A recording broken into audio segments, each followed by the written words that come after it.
Assalamualaikum warahmatullahi wabarakatuh. Mahasiswaku yang tercinta, pada kali ini Bapak akan memberikan mata kuliah di jurusan ini, jurusan TP ya, tentang mata kuliah ilmu kalam. Sebelum kalian masuk ke dalam ilmu kalam, nah pada pembahasan kali ini, pertama ini adalah pengantar bangunan untuk menuju ilmu kalam. Nah, kenapa ketika adik-adik memahami bangunan ilmu kalam, posisinya dalam ilmu keislaman, nanti ketika adik-adik ujian komprehensif, adik-adik akan paham. Karena apa? Karena ilmu kalam itu adalah bagian mata kuliah umum, artinya mata kuliah yang wajib diikuti oleh setiap mahasiswa Sulidin. Artinya ilmu kalam itu adalah komponen fakultas. Nah, sehingga ketika kalian mau komprehensif, nah itu ada menemukan mata kuliah ilmu kalam yang disajikan. Nah, jadi ilmu kalam itu adalah bagian dari ilmu keusuludinan atau ilmu fakultas. Maka setiap jurusan yang ada di fakultas wajib mengetahui dan wajib mengetahui, sehingga ketika ada ujian harus bisa, karena itu adalah salah satu bagian dari materi nanti ilmu komprehensif ketika adik-adik menjelang komprehensif ya, sekitar semester 7 atau semester 8. Baiklah adik-adik, Bapak akan menceritakan tentang bagaimana posisi ilmu kalam di dalam ilmu-ilmu keislaman. Nah, kita tahu bahwa Islam adalah sebagai agama yang diwahyukan Allah dari Allah ke Nabi Muhammad melalui malaikat Jibril. Nah, ketika Allah memfirmankan wahyunya melalui malaikat Jibril dalam bentuk Al-Qur'an, nah di situ Al-Qur'an itu sebagai pedoman hidup. Ya, pedoman hidup umat manusia. Nah, bukan hanya muslim saja, seluruh manusia ya. Nah, lalu Al-Qur'an juga disandingkan dengan hadis, karena hadis adalah penjelas daripada Al-Qur'an. Jadi sumber Islam utama adalah Al-Qur'an dan hadis. Nah, nanti dari Al-Qur'an dan hadis itu ada beberapa sumber lain, yaitu ijtihad. Nah, ijtihad ini menghasilkan banyak ilmu ya, ada ijma, ada qiyas, dan ada yang lainnya. Nah, ilmu kalam, nah itu adalah bagian daripada ilmu tauhid, ilmu keyakinan, ilmu kepercayaan. Nah, jadi di dalam suatu agama secara umum, bahwa agama dibangun oleh 3 komponen. Pertama, tentang apa? Tentang credo. Nah, credo itu tentang keyakinan. Kedua, tentang ritual atau ritus, yaitu ibadah. Dan ketiga, tentang norma. Nah, norma atau akhlak atau komunitas akhlak ya. Nah, kalau kita lihat dari 3 ini dalam Islam, bisa kita praktekkan nama-nama 3 itu. Pertama, kalau dalam secara umum credo itu disebut juga dengan akidah ya.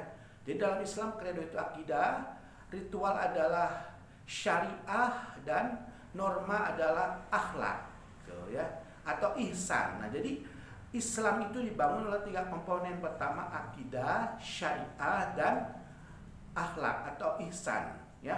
Nah, akidah itu membahas tentang masalah-masalah ketuhanan. Nah, di sini ilmu kalam merupakan bagian dari akidah itu.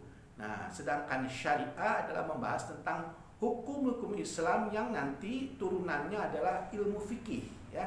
Dan yang terakhir, komponen Islam yang terakhir adalah ihsan. Ihsan itu adalah ketika kita udah paham tentang tauhid, tentang syariah, maka akan melahirkan ihsan. Jadi ihsan itu sama dengan, kalau dalam bahasa kitanya seperti akhlak atau sufi, atau kalau sama dengan jurusan kalian tasawuf. Nah, jadi tasawuf itu adalah nama pengembangan dari bagian agama, bagian Islam, yaitu ihsan. Nah, ketika kalian sudah paham ini, maka kalian bisa memetakan bahwa ilmu kalam, fikih, dan tasawuf itu ilmu yang berbeda, berdiri sendiri, tapi juga merupakan ilmu yang satu kesatuan, yaitu satu keterpaduan, yaitu membentuk namanya ilmu Islam. Nah, agama Islam. Nah, jadi Islam itu dibangun oleh akidah, syariat, dan ihsan atau akhlak. Nah, ketika kita akan mempelajari ilmu kalam, jadi ilmu kalam itu bagian daripada ilmu kredo atau ilmu akidah.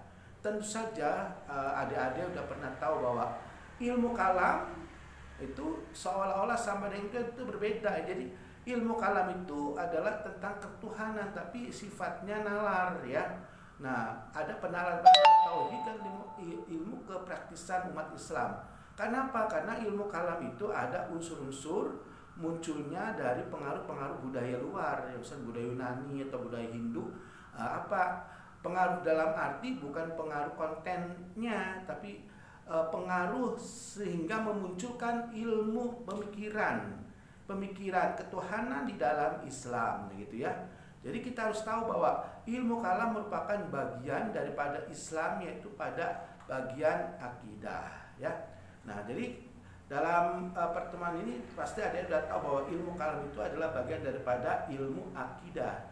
Akidah adalah membahas tentang ketuhanan. Nah, jadi manusia beragama atau orang Islam itu harus paham tentang bagaimana Tuhan itu, keadaannya, sifatnya, lalu karakteristiknya. Nah, itu ada di dalam Al-Quran. Nah, ketika hal-hal yang seperti ini dalam Al-Quran, maka muncullah ilmu apa? Ilmu kalam. Nah, ilmu kalam atau ilmu tauhid. Nah, kalau ilmu tauhid adalah khusus ya, khusus walaupun namanya sama di ilmu kalam, tapi ilmu tauhid itu harus betul-betul dipraktekkan. Kalau ilmu kalam ada nuansa pemikirannya, ada artinya filsafatnya, filsafat Islamnya.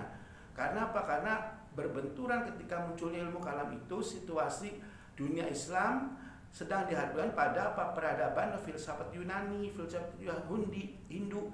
Sehingga apa? Tentu saja orang Islam pada itu bagaimana bisa menjawab akidah Islam dengan apa? Dengan memahami akidah-akidah orang agama lain. Nah, sehingga Islam tampil sebagai agama yang betul-betul tinggi. Nah, sebagaimana dalam Al-Quran bahwa Islam adalah agama yang paling tinggi di antara agama lain. Nah, situ. Jadi ketika munculnya ilmu kalam itu didukung dari faktor internalnya ada dalam Al-Quran dan hadis, juga eksternalnya yaitu dari pengaruh dari filsafat Yunani dan juga Hindu ya. Nah, jadi adik-adik sekarang udah tahu ya, jadi bahwa ilmu kalam itu diidentikan sama dengan ilmu tauhid. Nah, pintas selalu sama, tapi kalau dikaji agak berbeda karena ilmu tauhid tidak mengandung kontraproduktif tentang pemikiran ketuhanan itu, konsep-konsepnya. Nah, karena apa? Karena dalam ilmu tauhid itu tidak didalami, tidak bertajam tentang perbedaan-perbedaan ketika memahami pemikiran tokoh muslim, memahami tentang ayat-ayat Quran yang berhubungan dengan ketuhanan. Nah, jadi pada kuliah kali ini adik-adik mengerti ya, jadi bahwa ilmu kalam adalah bagian daripada ilmu akidah Islam ya. Demikian sementara, jadi nanti kita kembangkan di dalam tema-tema berikutnya. Sekian dari Bapak, mudah-mudahan adik-adik bisa memahami posisi ilmu kalam dihadapkan pada bangunan ilmu keislaman. Sekian dari Bapak ya, supaya adik-adik bisa dimengerti dan bisa disimak apa yang ada di dalam uraian penjelasan ini. Nanti adik-adik bisa membaca, bisa memahami tentang ilmu kalam. Nah, pengertiannya, latar belakangnya. Jadi sebelum mengarah kepada yang di dalam, maka harus tahu dulu posisi ilmu kalam dihadapkan pada bangunan-bangunan ilmu keislaman lainnya. Jadi ringkasan dari perkuliahan sekarang ini adalah bahwa ilmu kalam memiliki kedudukan yang sama dengan memiliki ilmu sama dengan syariah dan akhlak ya, yang pada dasarnya ilmu kalam sendiri itu adalah pengembangan daripada ilmu tauhid. Ya, demikian saja. Mudah-mudahan adik-adik mahasiswa bisa memahami dengan baik. Sekian dari Bapak, wabillahi taufiq wal hidayah. Wassalamualaikum warahmatullahi wabarakatuh.